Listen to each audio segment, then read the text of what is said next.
In this question, we have to find by using molecular formula C5H10O how many aldehyde and ketone can be written. So, if any molecule is having aldehyde function group, so it must contain CHO.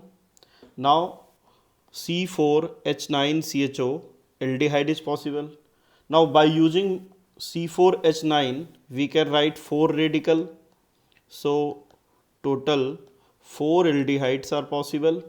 Now, if we draw a structure of 4 radical, so number 1 normal butyl radical, so this one aldehyde. Now, isopropyl radical, so at isopropyl radical CHO is added.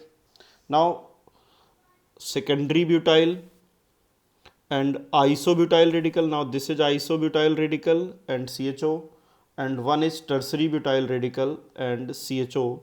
So total 4 aldehydes are possible. Now if we draw a structure of ketone, now ketone 1 pentanone is possible,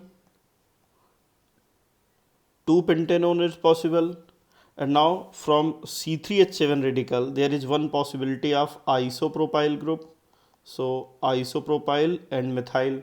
So total 4 aldehyde and 3 ketones are possible.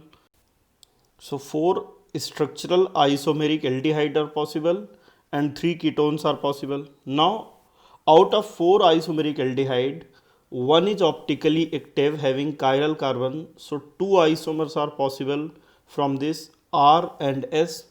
Rest all are optically inactive.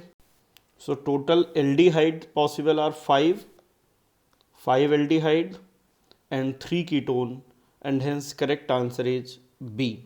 Now in this question it is not mentioned that we have to find structural or total isomer, so we have to calculate total isomer, that will also include stereoisomer.